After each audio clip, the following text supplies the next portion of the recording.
pessoal, tudo bem? Vamos então continuar o estudo do nosso terceiro capítulo, tá? Mudanças na Europa feudal. Na última orientação, a gente já conversou um pouquinho sobre essas mudanças e vocês tiveram uma orientação de uma leitura dirigida. Então, nós vamos fazer a correção dessa leitura agora, acompanhando pelo nosso livro didático aí, tá? História, Sociedade e Cidadania, no capítulo 3. Então, todo mundo vai abrir o livro, tá? E vai acompanhar a correção, observando no caderno se as anotações estão corretas, tá? E fazendo o acompanhamento das observações que eu vou fazer no livro também. Então, vamos lá. Eu comentei com vocês que o período que a gente chamou de Idade Média, ele foi muito marcado assim por uma vida regrada, controlada, predominantemente rural, tá? Isso no auge da Idade Média, eu tô falando lá do século 6, 7, 8, por ali, anos 600, 700, tá? Até depois. Mais ou menos a partir do século 11 em diante, ou seja, do ano 1000 em diante, a gente vai ver algumas modificações muito importantes. Olha essa página de abertura, página 46 aí do livro de vocês, que interessante. Já imaginou como é que seria a vida da gente sem algumas coisas assim muito simples? Por exemplo, um simples garfo, que é um objeto que a gente usa para comer hoje em dia. Para nós hoje pareceria super estranho, por exemplo, comer com as mãos, como as pessoas fizeram por muito tempo, tá? Uma outra coisa, um livro impresso, tá? Os livros antigamente, eles eram manuscritos. Olha hoje para nós como isso tá fácil. A gente vive hoje num mundo tecnológico. A gente tem aí na página 46 também a fachada de uma faculdade, as universidades que hoje, né, são responsáveis pela profissionalização, pelo ensino superior. Todas essas situações que vocês estão vendo aí, ó, desde um livro impresso até um garfo e uma universidade, foram criações desse final da Idade Média. Então foi um período assim de muita inovação, de muita efervescência, de muito conhecimento que a gente vai ver. A primeira coisa que eu pedi que vocês pesquisassem para mim foi as principais inovações que foram verificadas na Europa a partir do século XI. Meu computador desceu um pouquinho demais aqui, mas a gente vai subir e vai localizar de novo. Olha só, a partir do século XI, vão acontecer modificações importantes na Europa, sobretudo em relação ao modo de se produzir, tá? Então, do que a gente está falando? A primeira modificação que a gente pode destacar, que vocês vão ver aí no livro agora, tá? Foi um sistema de expansão das áreas de cultivo, ou seja, algumas áreas que antes não eram próprias para o cultivo, por exemplo, florestas, tá? Foram derrubadas para se tornarem áreas de agricultura. Lugares pantanosos, aqueles que têm muita água, né? Aconteceu uma drenagem, né? Retirada do excesso de água. Então, primeira modificação, primeira inovação do século XI, expansão das áreas de cultivo. Se tinha mais terra para cultivar, pôde-se plantar mais. Mas não bastava ter terra, precisava melhorar a forma de produzir. Lá vem outras duas inovações. Primeira delas foi a charrua, tá? Que é o arado que a gente conhece. Antes era usado um arado de madeira. Criaram um arado de ferro, tá? Que, por ser mais pesado, podia, né, revolver, preparar a terra mais profundamente, facilitava o plantio, certo? E uma outra inovação bacana que vai ser o sistema de rotação trienal de culturas. O que era uma rotação trienal? Acompanhe aí essa ilustraçãozinha que vocês estão vendo ao final da página 47, tá? Isso aí é uma simulação de uma área de cultivo. Imagina que era mais ou menos o seguinte. A gente sabe que um alimento, ele exige do solo, né? Nutrientes e tudo. Cada alimento exige de um jeito diferente. Então, se, por exemplo, todo ano você planta num lugar um alimento como o feijão, que é um alimento forte, né? O solo, ele vai se desgastar, certo? Então, o sistema de rotação trienal foi baseado em quê? Plantar durante 3 anos coisas diferentes, tá? O computador tá me pirraçando aqui, mas eu vou voltar para a página certa. Como era isso? Então, digamos, você tinha um campo e você dividia esse campo em 3 áreas diferentes. E em cada ano você plantaria uma coisa diferente e poderia deixar a terra descansar num outro ano. Como é que ia funcionar isso? Vamos voltar ali para o esquema para a gente conferir, certo? Vamos lá. O computador, ele trava e aí de repente ele passa um tantão, outra hora ele não passa de jeito nenhum. Pronto, olha aí. Era mais ou menos assim.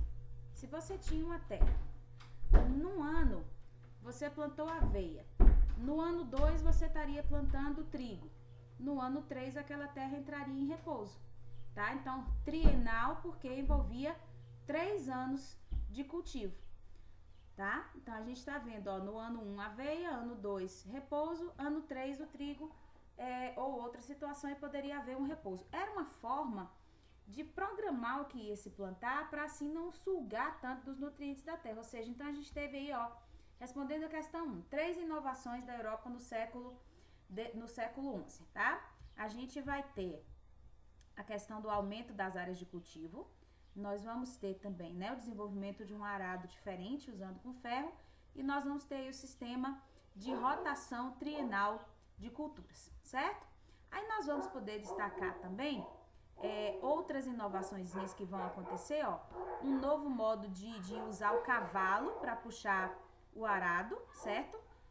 O cavalo antes era usado atrelado pelo pescoço, isso cansava e passou a ser atrelado pelo peito. E a difusão também dos moinhos, tá? Os moinhos com a força do vento ou da água funcionavam mais rápido. Tudo isso aí, pessoal, vai gerar... a gente não vai responder já a questão 2, consequência direta dessas inovações para a produção agrícola. Todas essas situações, aumentar a área, rotação de cultura, usar uma charrua de ferro, usar o cavalo para puxar de um jeito melhor, melhorar os moinhos, tudo isso vai ter como consequência, tá? Um aumento muito grande da produção de alimentos, certo? E a consequência desse aumento da produção de alimento vai ser o quê? A população pôde se alimentar melhor e com isso a população cresceu. Foi um aumento populacional na Europa. O número de mortes diminuiu. Então a gente vai ter um aumento da produção e consequentemente um aumento populacional também na Europa, certo? Questão 3. Por que as cidades tiveram um aumento no número de habitantes? Como eu disse aí anteriormente, as pessoas puderam se alimentar melhor, passaram a viver mais tempo e também se encorajaram a ter mais filhos. Isso gerou um aumento populacional, certinho? Questão 4. Quais eram os principais pontos de rotas de comércio na época? O que vai acontecer com a gente aí agora? Quando aumenta a produção de alimentos, aconteceu o que a gente chama de um excedente. As pessoas viviam naquelas áreas rurais que eram chamadas de feudos e elas produziam assim apenas o suficiente para se manter e para pagar os impostos. Quando a produção de alimentos ela cresce, que vai sobrar alimento, as pessoas começam a fazer um sistema de troca, que era o escambo, né? Eu tinha milho sobrando, você tinha feijão, a gente vai trocar, certo? E aí, com isso, algumas pessoas vão começar a sair dos feudos para fazer essa troca e vai chegar um momento onde essa troca não vai ser mais de um produto por outro, vai ser de um produto por dinheiro. O que é trocar um produto por dinheiro? Isso é comércio, tá? Então, o que vai acontecer? Um aumento, um revigoramento do comércio. Como aumenta a população nessas áreas rurais, algumas pessoas vão deixar e vão para o campo, aumenta a produção, vai aumentar também o fluxo comercial, certo? Então, a gente está vendo aí agora quais eram os principais pontos ou rotas de comércio daquela época, tá? Vocês estão vendo aí na página 48, isso aí, ó. Com o aumento, no finalzinho, aumento da oferta de alimentos, já não era necessário tanta gente trabalhando na agricultura. Por isso, muitas pessoas deixaram o campo em busca de outro meio de vida, né? E com isso, vão investir no comércio, num outro tipo de produção, né? Produção nas manufaturas, né? Produção artesanal. E aí, cresceu o comércio de longa distância na Europa, tá? Nós vamos ver agora na página 49, vocês podem acompanhar, quais eram as principais rotas de comércio daquela época. Esse mapa aí vai nos mostrar, tá? 3 rotas eram extremamente importantes, tá? A primeira é chamada das cidades italianas ao Oriente, tá? Vocês podem localizar aí, vocês estão vendo o mapa da Europa, tá? Se vocês colocarem aí ao lado esquerdo para baixo a botinha, tá? A Europa parece a Itália parece uma botinha.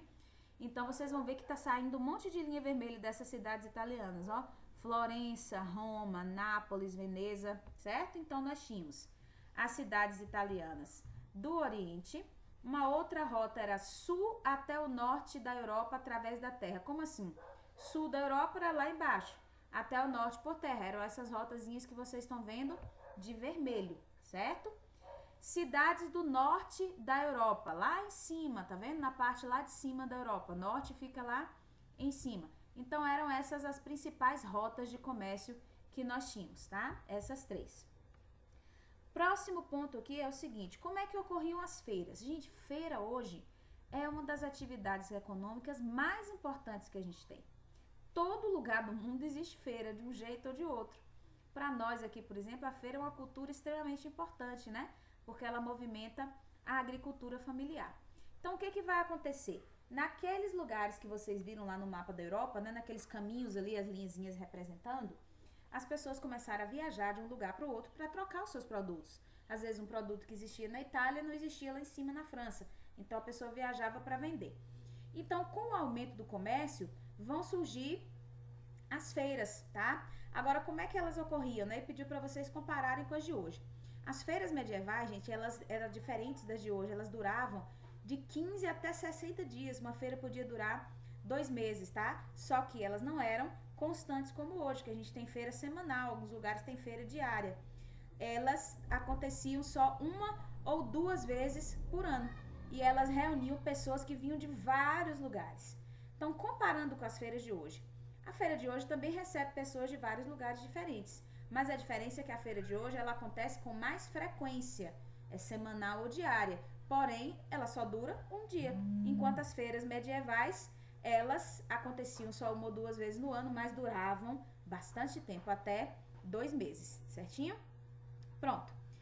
Aí é o seguinte, ao redor das feiras, ou no caminho entre uma feira e outra, vão parar pessoas, vão parar comerciantes. E esses pontos de parada, tá? Ou ao redor das feiras, vão se tornar cidades, tá? Então, o que vai acontecer nesses países aí da Europa, nessas várias cidades da Europa? Antigas cidades vão crescer sua população, vão ter um aumento populacional com pessoas que saem das áreas rurais e vão para as cidades. E vão surgir novas cidades ao redor das feiras. Eu perguntei como eram organizadas as cidades, as novas e as antigas, certo? Então, vamos lá. O que vai acontecer? As cidades antigas, elas cresceram por causa do aumento populacional e das pessoas, do fluxo de pessoas que saem das áreas rurais e foram para as áreas urbanas, tá? Já as novas cidades, elas surgiram ao redor das feiras, outras surgiram perto de rios, porque era mais fácil, outras surgiram perto dos castelos que existiam, né, de um nobre. Então, várias cidades tinham essas características, tá? Essas cidades que surgem ao redor das feiras, certo? Elas eram chamadas de burgos. Por isso, as pessoas que viviam nessas cidades tinham o apelido de burgueses. A gente não ouve esse termo hoje, burguês. Burguês, hoje em dia, a gente quer falar de uma pessoa que leva a vida fácil, né? Que tem muito dinheiro. O burguês dessa época era uma pessoa que tinha muito dinheiro, mas não porque levava uma vida fácil, porque ele era comerciante e trabalhava bastante. Então, o termo burguês vem aí. O burguês dessa época eram pessoas que movimentavam dinheiro com o comércio ou com empréstimos, coisas desse tipo. Vamos lá. Agora tá perguntando pra gente aqui, no 7, quais eram as condições de trabalho nas cidades medievais. Nós temos aí algumas imagens aí pela página 50, pela página 51, mostrando como eram organizadas as cidades, tá? Agora, condições de trabalho. O que acontecia? Nas cidades medievais, uma pessoa só podia trabalhar, assim, exercer um ofício, se ela pertencesse a uma corporação, pessoal. Corporação era uma associação. A gente não tem, por exemplo, aqui na nossa região, Associação dos Produtores de Mandioca de tal lugar. Associação é um grupo de pessoas que se junta para organizar a produção, para dar mais qualidade, para apoiar um ao outro. Essa história de associação surgiu aqui, ó, junto com o renascimento das cidades medievais lá na Europa, tá? Então, uma questão era, uma pessoa só podia exercer um ofício se ela pertencesse a uma corporação, ou seja, uma associação, certo? E existiram várias associações na Europa, tá? Uma grandona dela se chamou Liga Hanseática, que ela chegou a possuir, por exemplo, navios para poder transportar as coisas, né? Quando as pessoas se juntam na associação, às vezes elas fazem isso, né? Compram transporte que serve para associação, coisas dessa natureza. Pronto. Então, as condições de trabalho nas cidades eram essas, mas no trabalho não era muito fácil. Então, assim, as pessoas tinham que pertencer a uma corporação, tá? Geralmente, as corporações, elas eram dirigidas por um mestre, né? Quem era um mestre? Era uma pessoa que já tinha bastante experiência naquela profissão, tá? E controlava o preço, a qualidade, a quantidade das coisas que iam ser produzidas, certo? Uma pessoa, para chegar a ser artesão, primeiro ele começava como aprendiz, né? Ele trabalhava, às vezes, numa oficina de uma pessoa, em troca de alimentação, de roupa, de moradia. Depois de um tempo, ele fazia uma prova prática para mostrar se ele aprendeu e se tornava oficial. Como oficial, ele já recebia um pagamento em dinheiro. Aí, depois de um tempo, ele fazia outra prova, né? E se o produto dele fosse considerado muito bom, ele se tornava um mestre de ofício. Então, eram 3 etapas: aprendiz, oficial e mestre, certo? Quando ele se tornava um mestre produtor, ele tinha que se ligar a uma corporação de ofício. O que é ofício, gente? Trabalho. Na imagem da página 51, vocês estão vendo aí um tintureiro, né, que já era um mestre, e um aprendiz, representados num vitral, né, numa janela de uma igreja lá na França, Catedral de Notre Dame, certo? Então, era mais ou menos assim que eram organizados os trabalhos nas cidades. Aí, olha só. Questão 8, pediu a importância das cartas de franquia para os moradores da cidade. O que é franquia, gente? Franquear é você conseguir alguma coisa. O que era isso? Algumas cidades medievais surgiram ao redor de castelos, como eu falei para vocês, certo? Quando acontecia dessa forma, significa que aquele território, aquela área onde a cidade foi construída, quando surgiu a cidade, pertencia a um nobre que era o dono daquele castelo, certo? Então, as pessoas daquela cidade meio que deviam obrigações, só podiam fazer aquilo que aquele nobre, aquele proprietário daquela área permitisse. Então, as cartas de franquia, elas eram compradas, os moradores da cidade, geralmente burgueses, né, produtores, comerciantes, eles se juntavam, tá? E compravam a carta de franquia. Era um pagamento que eles faziam ao proprietário daquela terra, né? Então, era um documento que ia dar a eles o direito de administrar a cidade. Escolher quem ia administrar a cidade, eleger representantes, né? Que quase sempre eram comerciantes ou banqueiros, tá? Então, a carta de franquia era uma forma de os moradores da cidade terem mais liberdade de conduzir as suas ações, certinho? Então, a gente está vendo aí uma imagem da página 52, que mostra a revolta dos Milesians, que mostra mais ou menos pessoas lá em Paris, né, se rebelando contra o aumento de impostos numa cidade, tá? Então, quando eles compravam a carta de franquia, eles tinham mais liberdade para controlar essa coisa dos impostos. Aí, pessoal, vai se acontecer uma outra inovação importante que vai ter a partir do século XI, são as cruzadas. Então, o que a gente já viu de acontecimentos importantes do final da Idade Média? As inovações da agricultura, depois o aumento da produção. Por causa desse aumento da produção, houve um aumento da população. Por causa do aumento da população, houve um crescimento das cidades, tanto as antigas quanto as novas. Vamos para uma outra parte agora ligada à religião. Desde muito tempo atrás, desde o século V, lá pelos anos 400, os cristãos da Europa, eles iam visitar lugares sagrados, lá em Jerusalém, que foi o lugar onde Jesus padeceu e foi sepultado, certo? Para pagar promessas, enfim, fazer pedidos, né, penitência, coisa desse tipo.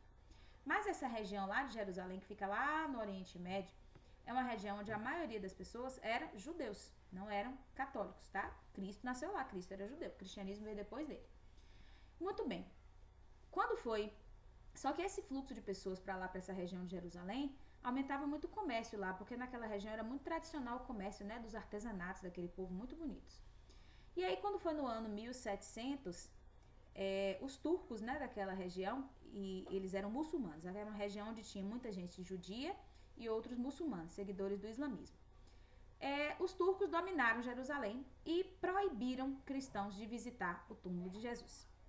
E aí a Igreja Católica reagiu, convocou os cristãos para uma guerra contra os muçulmanos daquela região, que eles chamavam de infiéis, tá? A fim de voltar a dominar aquela região chamada de Terra Santa. Os católicos queriam de...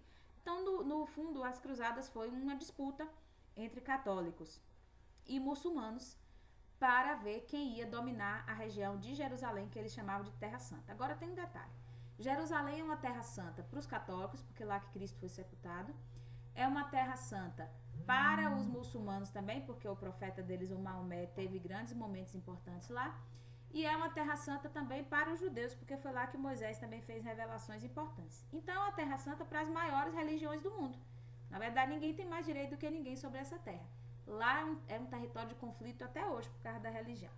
Mas, na verdade, gente, essa guerra não foi só por causa da questão religiosa. Não era só uma disputa para ver quem vai conseguir alcançar o território de Jerusalém, não. Tinha outros interesses por trás, interesses políticos e econômicos. Eu pedi que vocês fizessem um quadrinho sobre as cruzadas, organizando assim, ó, o que foram as cruzadas então, certo? Foram expedições militares que saíram da Europa do século XI até o século XIII para combater muçulmanos lá no Oriente e dominar a Terra Santa. Isso aí é a definição das cruzadas, certinho? Quem foi que participou? Foram cristãos, pessoas da igreja. Não foram só cristãos, não. Foram pessoas que eram consideradas assim, nós somos abençoadas por Deus, marcados pelo sinal da cruz. Por isso eles usavam uma cruz, né, bordada na roupa, tá? Só que ela reuniu muita gente. Homens, mulheres, crianças, pessoas da nobreza, camponeses, ricos, pobres, civis e religiosos. Então foram muitas pessoas que participaram das cruzadas, não foram só representantes da igreja. Terceiro ponto do quadrinho que eu pedi para vocês preencherem. Interesses desses participantes. Cada um tinha um interesse diferente. Os dirigentes da igreja queriam desviar, né, a violência praticada pela nobreza, colocando esse povo para ir para fora da Europa. A nobreza, gente, tinha aquela coisa do lutar, né, da guerra, e a igreja dizia que queria colocar esse povo para sair um pouco da Europa, certo? Isso era o que a igreja dizia. Comerciantes, né, mercadores, o que eles queriam? Eles não estavam indo lá por motivo religioso nenhum. Eles queriam chegar lá a Jerusalém para levar produtos deles para vender lá e também pegar produtos de lá e trazer para vender na Europa, assim aumentando o seu fluxo de comércio. Os nobres, o que eles queriam? Conquistar terras em outros lugares e riquezas também que tinha lá no Oriente.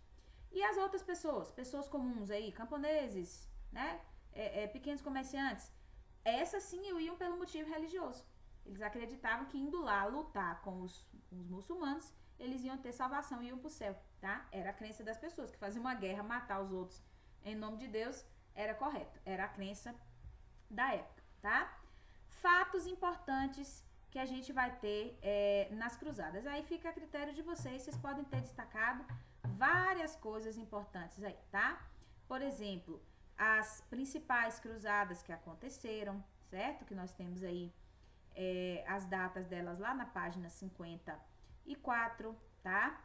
E o que aconteceu em cada uma delas. Ó, uma coisa importante, a quarta e última cruzada, ó, foi motivada só por interesses econômicos, gente. Então, eles usavam o pretexto de que estavam indo lutar pela religião, mas no fundo, o interesse era econômico, era vender e comprar coisas de lá desse lugar, tá? Resultados, tá? Que resultados essas cruzadas vão ter? A gente vê isso aí no finalzinho dessa página, ó. Aumentou muito o comércio entre o Ocidente e o Oriente. O Ocidente é onde está a Europa, ao lado esquerdo do mapa. O Oriente é o lado direito, lá onde está Jerusalém e esses outros lugares. Então, aumentou o comércio entre o Ocidente e o Oriente, tá? Outro resultado importante das cruzadas, tá?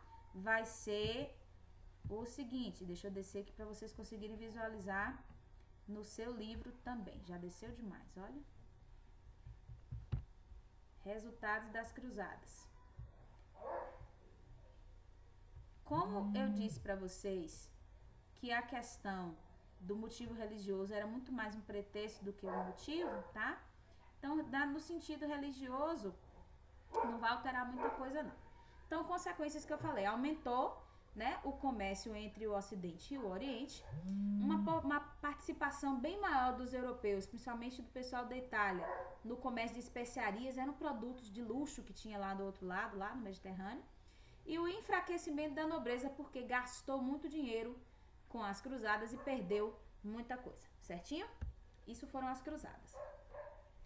A próxima perguntinha que eu fiz a vocês agora, depois do quadrinho das cruzadas, foi o seguinte: como é que as mudanças na Europa, na economia, né, afetaram o comércio, o conhecimento e as artes? Mudanças na economia e nas cidades. Ora, quando o comércio aumentou, né, e as cidades também cresceram, as pessoas começaram a ter um pouco mais de dinheiro e aí, por exemplo, começaram a surgir outras necessidades, tá?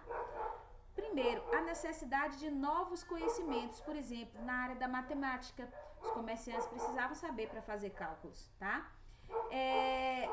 Por exemplo, aquela liberdade maior que as pessoas tinham na cidade, né? O interesse por conhecer coisas novas gerou também um avanço na parte da cultura e das artes. Então, assim, a vida urbana naturalmente despertou a necessidade de novos conhecimentos, certinho?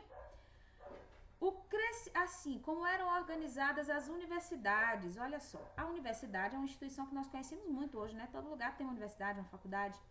Ela foi uma criação medieval, tá? Que era o quê? Era uma associação de professores e de alunos para buscar conhecimento novo, certo? Então, como é que eram organizadas as universidades lá nessa área? Era como eu falei, era uma associação de alunos e professores para buscar conhecimento. É evidente que nessa época só podia ingressar na universidade quem tivesse dinheiro para se manter, porque era tudo pago, certo? Muitas universidades depois foram mantidas pela igreja, tá? Mas essas primeiras aí, ó, os principais cursos eram arte, medicina, direito e teologia. São os cursos mais antigos das universidades. Nós temos algumas antigas que se destacam até hoje, existem até hoje, né? Por exemplo, a Universidade de Oxford, de Cambridge, lá na Inglaterra, a de Paris e Montpellier, que fica na França, a de Salamanca, na Espanha, a de Coimbra, em Portugal. São universidades conhecidíssimas até hoje, tá? Mas nessa época era assim, uma associação de professores e alunos para buscar conhecimento novo. O crescimento da população também causou problemas. Que problemas foram esses? Já estamos aproximando do final aqui do nosso estudo. Olha só. A população das cidades aumentou muito rapidamente, tá? Cresceu muito a população das cidades, porém, as cidades não tinham estrutura, ou seja, não estavam preparadas para receber tanta gente. Então, o que vai acontecer? Mais ou menos o seguinte, os problemas que a gente vai ter nas cidades vão ser os seguintes. Primeiro, a quantidade grande de pessoas nas cidades, tá? E essas cidades não tinham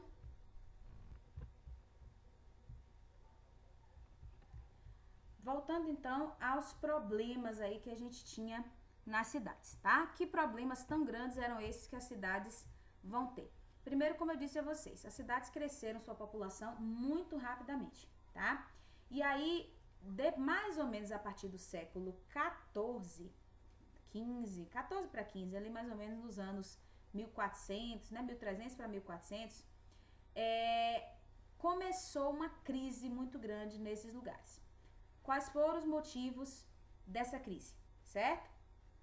Fome, doenças, guerra e revoltas sociais, tá? Como assim? Em certos períodos, gente, na Europa, o clima não é muito propício para a agricultura. Então, a produção de alimentos era pequena, tá? Então, o que vai acontecer?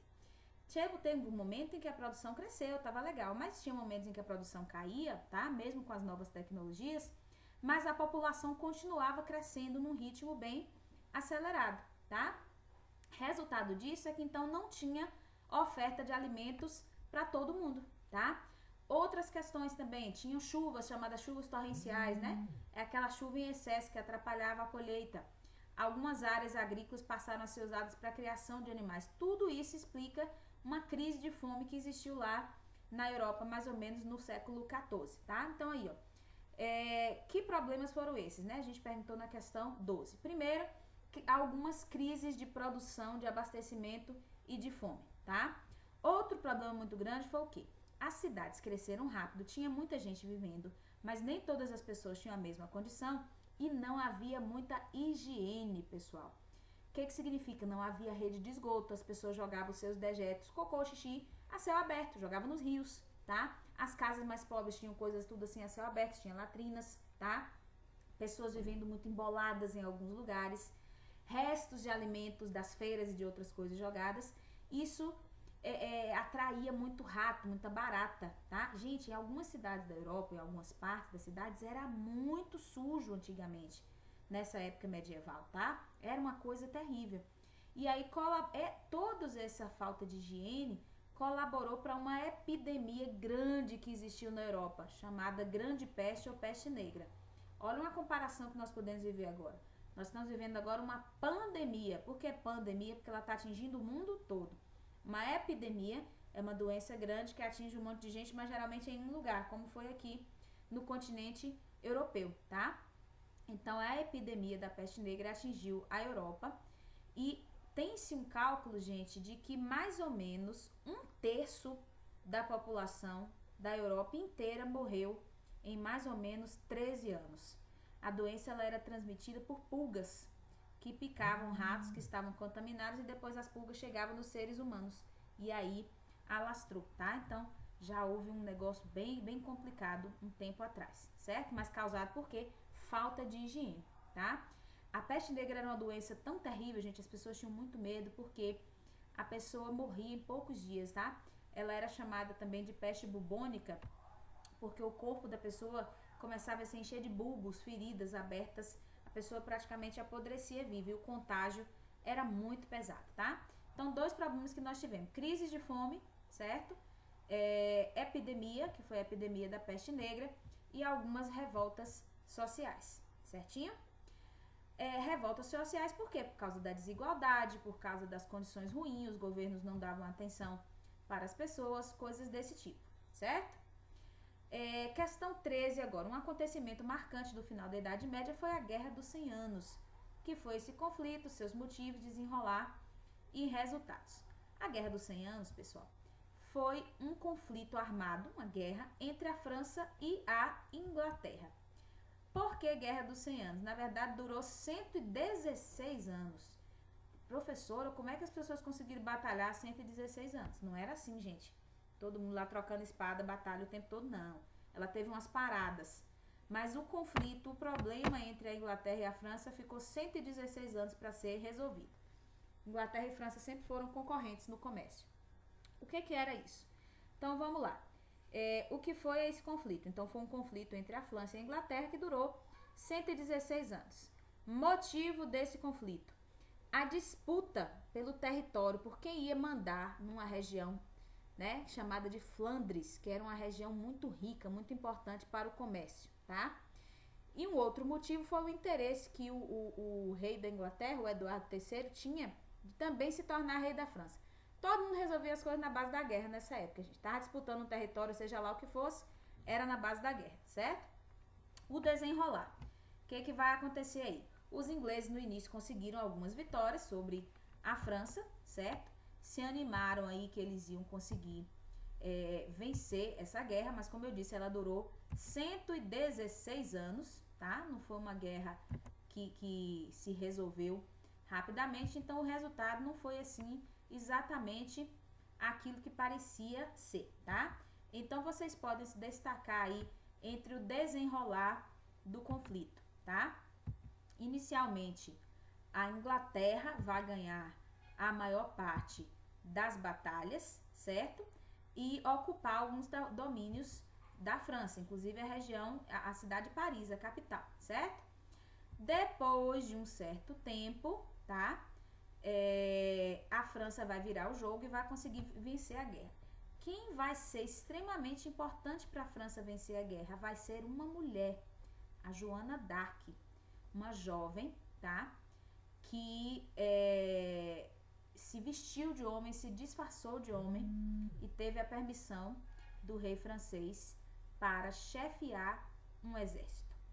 Então, a Joana d'Arc, naquela época, não era permitida mulheres participarem dos exércitos, certo? Então, a Joana d'Arc vai participar e vai ter uma importância muito grande para os franceses, né? Depois da guerra, né? Os franceses vão vencer em 1453, isso aí a gente já tá falando dos resultados, tá? A França vai vencer a guerra, tá? A nobreza vai se enfraquecer, porque muita gente morreu, né, no conflito, nos dois lugares, tanto na França quanto na Inglaterra, certo? Já a burguesia desses dois reinos ganhou muita força, né, e passou a ocupar cargos na política. Gente, o que isso tem a ver? É bom vocês verem nesse momento, é um momento onde o dinheiro, quem tinha dinheiro vai começar a mandar na política. Agora não é mais quem tinha nome, que fazia parte das famílias nobres, não, certinho? Finalmente, situações que provocaram rebeliões camponesas nesse período lá na Idade Média. O que foi isso? Eu já falei para vocês que em alguns momentos na Europa, a produção agrícola não era tão interessante, não surtia, né, muito efeito, tinha problemas também climáticos, tá? E aí o que vai acontecer é que com as mortes, né, provocadas pelas crises de fome, pela peste negra, pelas perdas no campo, né, começa a faltar mão de obra, muitas pessoas morreram, a produção diminuiu e aí aumentou mais ainda esse problema do abastecimento e da fome, tá? Nessa mesma época, os reis aumentaram muito os impostos que cobravam das pessoas para pagar os prejuízos lá, principalmente com a Guerra dos 100 Anos, lá entre a França e a Inglaterra. Resultado, reagindo a tudo isso, né, crise de fome, o governo cobrando muito imposto, um monte de gente que morreu, falta de abastecimento, os camponeses reagiram, né, e promoveram algumas revoltas, as chamadas revoltas camponesas da Europa, tá? Uma das principais revoltas camponesas vai se chamar Jacquerie, lá na França. Teve a revolta de Wat Tyler na Inglaterra também, em 1381, tá? Então, que situações provocaram essas rebeliões das pessoas, dos camponeses, né? A fome, as mortes pela peste negra e principalmente assim, o descaso do governo com as pessoas mais pobres, aumentando os impostos. Ok, pessoal? Basicamente foi isso aí o nosso assunto. Nós vimos desde um período bom no final da Idade Média na Europa, a partir do século 10, né, 11, por ali do ano 1000, prosperidade, aumento da produção, mas também vimos a parte problemática, né, quando começam a surgir problemas nas cidades. Basicamente foi isso e vocês vão proceder agora respondendo as atividades deste capítulo. Ok, pessoal? Espero que vocês tenham compreendido direitinho, tá certo? Um abraço para vocês.